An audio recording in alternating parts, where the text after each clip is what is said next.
Le doy la bienvenida ahora a nuestro primer invitado, es José Guerra. José es economista, formado en la Universidad Central de Venezuela, donde es profesor asociado, tiene posgrado por la Universidad de Illinois, y aquí en el currículo no lo dice, pero es oriundo de Río Caribe, y que es oriental, el amigo José Guerra. José, bienvenido a nuestro espacio, a nuestro podcast en la mañana de hoy. Muchísimas gracias, César, a ti y a Floralicia por esta generosa invitación hacia mí. José, ha ocurrido algo extraordinario. El Banco Central de Venezuela, por primera vez desde el 2019, publica las cifras de la balanza de pagos del país, donde en líneas generales se observa una caída histórica de las exportaciones petroleras, implicaciones macroeconómicas para Venezuela. Como experto en seguirle la pista al Banco Central de Venezuela, donde tuviste una larga pasantía, ¿qué te dice esta publicación? Lo primero que yo diría es que me parece bien que se haya publicado unas cifras que es importante para el seguimiento de la economía venezolana, con demora, pero bueno, se publicó. Quiero para el público definir qué es la balanza de pagos. No voy a hacer cosas que ocurre la anécdota del presidente Díaz Usual, que contaba que cuando le fueron a explicar a un político la balanza de pagos, pensó que era una balanza donde se pesaban los kilos, las toneladas. Sino, la balanza de pagos es el registro sistemático de las transacciones comerciales y financieras de un país con el resto del mundo. Eso incluye las exportaciones petroleras y no petroleras, las importaciones, las transferencias de capital, la inversión extranjera directa, la compra de bonos, todo lo que significa una transacción entre un residente venezolano y el exterior está registrado en esa llamada balanza de pagos. Esa balanza puede ser superavitaria o deficitaria. Si es superavitaria, el país acumula reservas internacionales. Si es deficitaria, pierde reservas internacionales. Y obviamente, si está en equilibrio, pues ni gana ni pierde reservas. Esa es la balanza de pagos. En esa balanza de pagos de San Miguel hay dos lapsos que yo creo que es importante reseñar, y de ahí voy a extraer una conclusión política. El lapso que va entre el lapso de Chávez completo y un poco más, es decir, entre el año 1999 y el año 2018, Venezuela recibió por exportaciones petroleras $1.100.000.000.000. Dios. $1.100.000.000.000. Y eso se debió esencialmente... Esos son muchos ceros. Sí, no hay forma. Yo tuve que consultar a buscadores especializados porque no podía leer esa cantidad, pero es aproximadamente $1.100.000.000.000.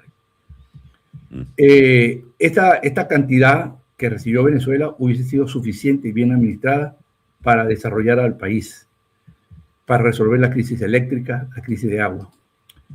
Y lo que vino a partir del año 2019 es otra historia, porque está mediada por las sanciones. Hasta el año 2017 y 18 no se puede atribuir la caída de Venezuela a las sanciones. Las sanciones es un fenómeno posterior. Las sanciones tuvieron efecto, claramente tuvieron efecto. Quien diga que las sanciones no tuvieron efecto, no está diciendo la verdad. Porque en el año 2020 las exportaciones petroleras llegaron al mínimo histórico de $4.000.000.000, afectadas claramente por el cierre de los mercados, por la prohibición de importar bienes y servicios fundamentales para la industria petrolera, y afectó claramente el desenvolvimiento de la industria petrolera y consiguientemente del país. Ahora, hay un fenómeno, César Miguel, que yo creo que es importante que los venezolanos entendamos. El ingreso petrolero puede ocurrir por dos factores, o por una combinación de dos factores. En primer lugar, porque aumente la cantidad de petróleo exportado, o porque mejora el precio al cual se vende el petróleo. Y en Venezuela pasó lo segundo. Todo el efecto del boom petrolero no fue porque se produjo más petróleo, fue porque se mejoró el precio petrolero. Y el ejemplo claro es en el año 2012.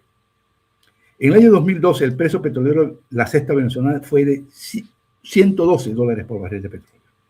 Y fue récord de exportaciones con cerca de 90.000 millones de dólares.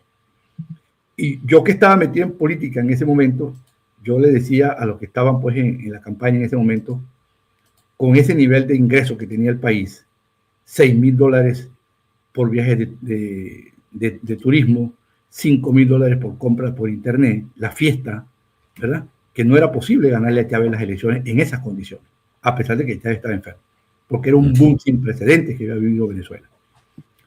Pues bien, ese es el primer elemento, o sea, un boom de precios del petróleo, no de la producción, porque contradictoriamente, en la medida en que aumentaba los ingresos petroleros, caía la producción, y la producción empezó a caer desde el año 2012, antes de la sanción. Entonces teníamos una especie de tijera. Por una parte subía el ingreso petrolero y por otra parte caía la producción petrolera. Y nos salvó fue el precio del petróleo. Pero adicionalmente a ello, César Miguel, hay un tercer elemento en esta ecuación. Y es que Hugo Chávez recibió la deuda externa, digamos así, en unos 25.000 millones de dólares. Y cuando Hugo Chávez muere en el año, o sea, murió en el año 13, pero cuando cierra el año 2012, esa deuda que estaba en 30.000 millones de dólares, 30.000 millones de dólares, Chávez la montó en 90.000 millones de dólares. Dios. Chávez provocó un fenómeno que tiene que ser objeto de estudio en la ciencia económica y petrolera, y es que recibiendo un petrolero y los ingresos pasaron, algo así, en el año 1998, de unos 12.000 millones de dólares hasta 95.000 millones de dólares, ¿verdad? Una multiplicación muy, muy importante. Cayó la producción petrolera y se endeudó al país. Esto es un milagro. Esto es un milagro al revés de lo que ocurrió en Venezuela. Y cuando yo te dije que tenía algo que decir, ya aquí yo extraigo una conclusión, y es que de Venezuela está entrando en un nuevo ciclo petrolero, no de las características del anterior, porque llevar la producción a 5 o 4 millones de barriles va a costar mucho tiempo, porque se requieren inversiones muy grandes. Quien diga que esto va a ser fácil, recuperar la producción petrolera, no está diciendo la verdad. No está, en el mejor momento de la apertura petrolera, Carlos Andrés II y Caldera, lo máximo que se aumentó, lo máximo que aumentaron las compañías, las grandes ligas, la ExxonMobil, British Petroleum, ConocoPhillips, Chevron, que llegaron con la apertura petrolera de los 90, lo máximo que aumentaron en un año fue 140.000 barriles por día. Ahora se puede aumentar más por las nuevas tecnologías. Pero la lección que yo saco de aquí, César Miguel, es que los venezolanos tenemos que tomar conciencia a partir de ahora de que la política petrolera tiene que ser una política nacional. Cuando yo me refiero a una política nacional, una política de Estado. Una política de Estado como se formuló a partir de los años 40 con el general Medina primero y luego de mano de Rómulo Betancourt. Y esa política petrolera fue prácticamente un hilo conductor, salvo interrupciones, con varios componentes. En primer lugar, mejorar la participación petrolera de Venezuela, sí, porque las compañías no pagaban los impuestos, esa es la verdad. El informe de Gumersindo Torres del año 1935 es lapidario cuando dice: hubiese sido mejor cobrar los aranceles de importación a las compañías que cobrar los impuestos, porque han expoliado a Venezuela. Eso lo dijo Gumersindo Torres. Sí. José, disculpa que te interrumpa, pero dices, el que aumentar la producción petrolera va a costar mucho. Y es que casualmente en el día de ayer, en la muy petrolera ciudad de Houston, María Corina Machado, en el CERAWeek, que es un evento muy importante de inversionistas, dijo que se podría incrementar la producción hasta 5 millones de barriles diarios en 10 años, con una inversión requerida de más de 150.000 millones de dólares. ¿Esa cifra tiene sentido para ti, ese pronóstico, según lo que acabas de decir?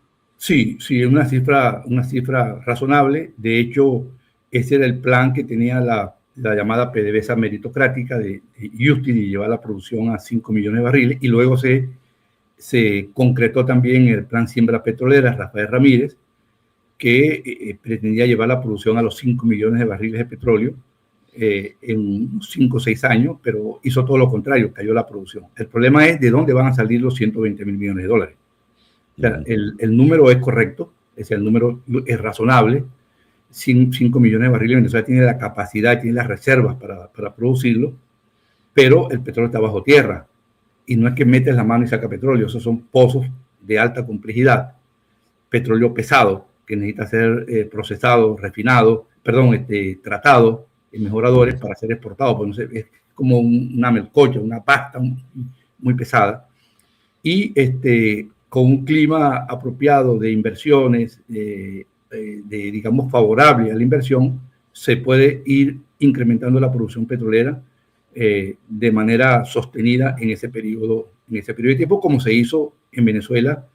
Claro, en aquellos momentos, los años 40 y 50, era muy fácil la extracción, de manera tal que yo creo que sí hace falta esa inversión. Creo que la ley de hidrocarburos es un primer paso, la ley de hidrocarburos que se acaba de aprobar.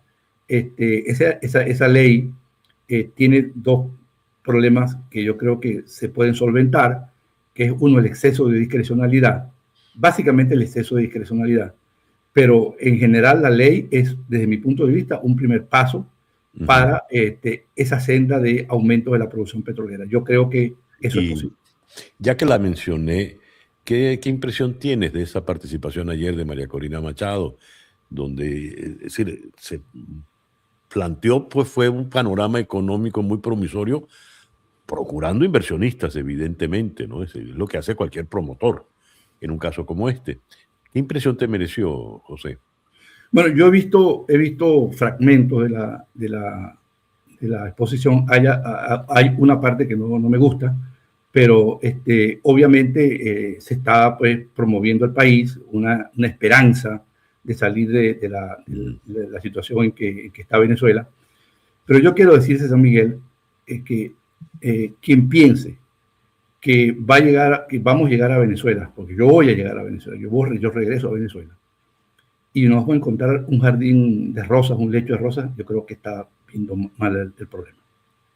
Lo está viendo mal porque el nivel de distorsiones macroeconómicas y el nivel de falencias en sectores clave de la economía es muy importante.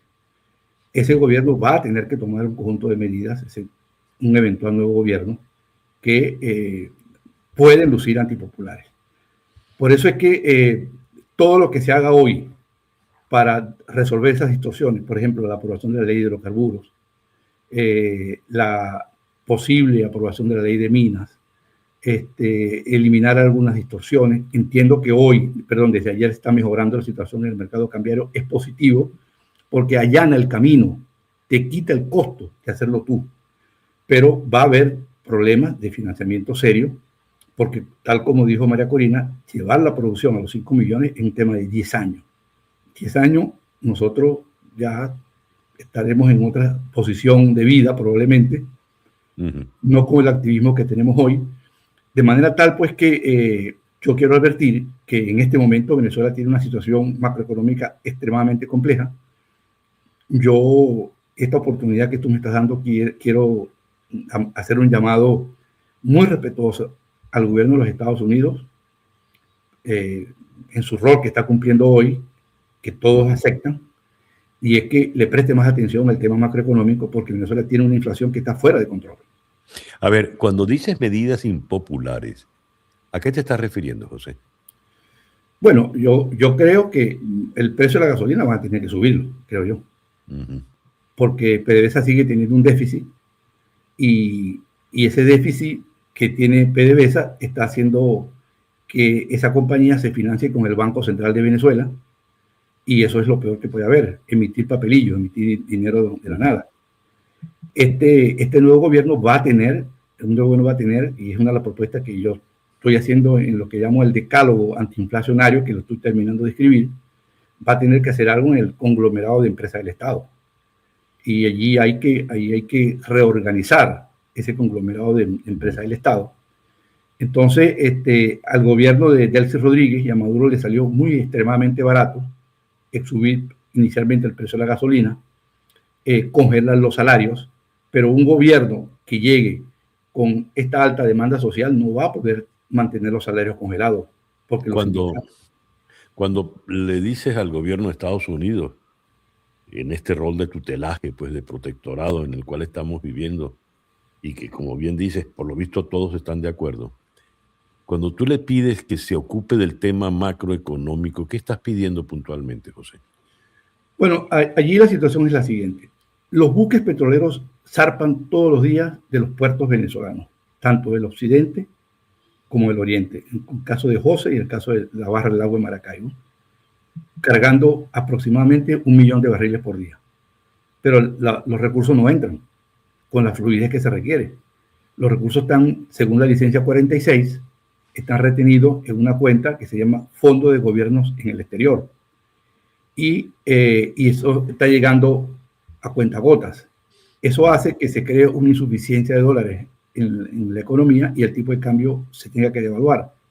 Al devaluarse el tipo de cambio y al abrirse la brecha cambiaria entre el dólar paralelo y el dólar oficial, claramente la presión inflacionaria está allí. De hecho, según el propio Banco Central, cifras de febrero, la inflación anual medida febrero 2026 versus febrero 2025 fue 618%.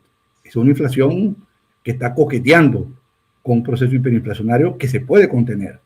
Entonces, mi llamado es a que se agilice el proceso de entrega de dólares para que el mercado cambiario se abastezca, porque si no la economía está desanclada, no tiene un referente, porque el tipo de cambio va para cualquier lado. Y creo que el gobierno de los Estados Unidos está consciente de ello. Tengo entendido que en esta situación ha privado el tema de las sanciones. Yo no estoy de acuerdo con las sanciones. Yo lo digo clarito y de frente. No estoy de acuerdo con las sanciones generales como se han aplicado. Eso se demostró que fue ineficaz, y tan ineficaz que la están levantando con licencias. También se habla de el sobrecumplimiento de las, digamos, medidas prudenciales que tienen los bancos, un banco donde está la plata depositada, y toda la madeja administrativa del gobierno de los Estados Unidos, que no hace propicia en este momento que cada vez que salga un buque petrolero con 1 millón de barriles, o diarios 1 millón de barriles de petróleo, se registre suene la caja registradora del Banco Central y ese instituto pueda intervenir en el mercado. Yo entiendo que Estados Unidos está supervisando, tiene como una especie de microscopio, una lupa puesta sobre los ingresos, bueno, para evitar lo que comenté anteriormente, que ese torrente de dólares que llegó a Venezuela se vaya por unas tuberías que no son las que alimentan el flujo comercial de Venezuela. Vamos a otro punto, a enfocar este problema desde otro flanco. Cuando se reconoce formal, oficialmente, el gobierno interino de Delcy Rodríguez, uno de los argumentos que escuchábamos era que al tú reconocer un gobierno, darle legitimidad a ese gobierno, pues ese gobierno ya podría entrar en negociaciones, por ejemplo, con el Fondo Monetario Internacional. Uno, ¿es eso así? Y dos, ¿qué rol puede jugar el Fondo Monetario Internacional en medio de esta crisis macroeconómica que nos estás describiendo, José? Es claro para mí de que ya el reconocimiento, haber izado la bandera de barras y de estrellas en la embajada, de la sede de la embajada de Estados Unidos en Venezuela, es un reconocimiento, y viceversa. El anuncio que se hizo ayer del doctor Plasencia viniendo a Estados Unidos como primero encargado de negocio y luego seguramente como embajador. Esto abre un frente financiero importante, que son los organismos multilaterales, a saber, el Fondo Monetario Internacional, el Banco Mundial y el Banco Interamericano de Desarrollo. Tengo entendido que el gobierno de Delcy Rodríguez tiene los ojos puestos en el Fondo Monetario Internacional. ¿Por qué? Allí en el Fondo Monetario Internacional hay 4.800 millones de dólares que son de Venezuela sin condicionalidad, que fueron asignados al país en septiembre del año 2021 con motivo de la pandemia. Y el gobierno evidentemente quiere obtener, de Delcy Rodríguez, quiere obtener esos recursos. Para ello, tiene que ocurrir dos cosas. En primer lugar, el reconocimiento de de los Estados Unidos ya formalmente ante el organismo, y en segundo lugar, que otros países que tienen voto de manera importante en el, digamos, directorio del Fondo Monetario sigan el paso de los Estados Unidos. Estamos hablando de la Unión Europea, de China, Brasil y la India. Estados Unidos y los aliados creo que tienen los votos para hacerlo, pero entiendo que quieren lograr un consenso de manera tal que no sea una votación dividida, sino que Venezuela se reconozca prácticamente, o sea, legalmente como miembro del Fondo Monetario, con lo cual nombraría el representante de lo que llaman la silla de Venezuela, que es una silla que comparte con 4 países, y obviamente eso le daría acceso a los 4.800 millones de dólares que tanta falta hacen, pero además de ello, le podría dar acceso a las líneas de financiamiento de países de emergencia que tiene el Fondo Monetario Internacional, diría yo por unos 3.000, 4.000 millones de dólares, sin condicionamientos, mientras el país entra en un acuerdo extendido. Ahora, pero además, perdón César, además puede permitir el inicio formal de las negociaciones para renegociar la deuda externa del país. Podría. A ver, en este momento, en este proceso de tutelaje, ¿qué capacidad administrativa tiene realmente Delcy Rodríguez sobre los bienes de la República, incluidos esos 4.000 millones si llegan a entrar? Bueno, con el sistema que hay hoy, muy poco porque el que tiene la llave de la alacena es que abre la alacena, ¿verdad? Como se decía antes.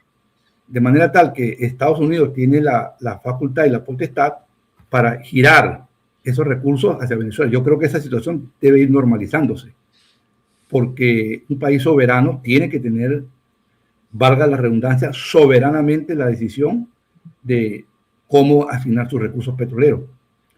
Ahora, este es un tema. Ahora, en la materia de los otros impuestos fiscales, tales cuales como el IVA, que aporta suficientes recursos, el impuesto aduanal, el impuesto a la renta no petrolera, el impuesto a las grandes transacciones financieras, todas las cargas fiscales y parafiscales, el control del gobierno es absoluto. Ahí sí tiene el gobierno toda la capacidad, pero le falta la llave que mueve la economía, que es el ingreso petrolero. Entiendo que esta forma de administrar los recursos va a seguir por un tiempo hasta que se cumpla esta fase que ha denominado la administración la estabilidad, que no se sabe cuándo va a terminar, pues son 3 fases, pero no sabemos la temporalidad. Yo estoy muy interesado en la tercera, la transición, pero esa no la veo tan de corto plazo. Muy bien. Has dicho que por las sanciones que se liberan vía licencias, los dineros no están fluyendo como deberían, ¿verdad?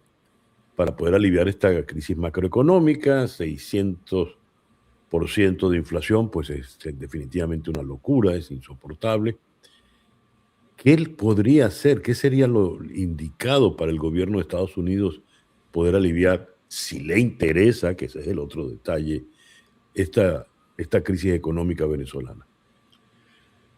Bueno, no sé, César, si tú recuerdas el caso de la Alemania derrotada en la guerra, las 4 zonas. Los Estados Unidos nombraron a un economista llamado Cornelio Clay para que diseñara el plan para la parte de Alemania Occidental. Y Adenauer, los alemanes no aceptaron y se hizo el plan pues, de reconstrucción de la mano de Konrad Adenauer. Pero la situación es distinta, porque en Venezuela no hay una ocupación militar. Es una influencia política claramente determinada, aceptada además por quienes están en el gobierno. Aceptada. Y aceptada por Donald Trump, el presidente Trump, que regularmente elogia la buena conducta de la presidenta Delcy Rodríguez en los temas para los cuales se acuerdan. Yo creo que lo conveniente, desde mi punto de vista, es que el Departamento del Tesoro nombre un equipo de expertos económicos, macroeconómicos, que trabaje en conjunción bipartidista en Venezuela con sectores del gobierno y con sectores de la oposición para diseñar un plan económico. Porque este es un tema nacional. Este es un tema nacional. Este es un tema que nos involucra a todos los venezolanos. Y yo quiero que cuando se produzca esa transición, que creo que se va a producir, esté allanado el camino y que no ocurra lo que le pasó al presidente Carlos Andrés Pérez en su segunda administración, que cuando llegó tuvo que accionar un conjunto de políticas que prácticamente dinamitaron el gobierno.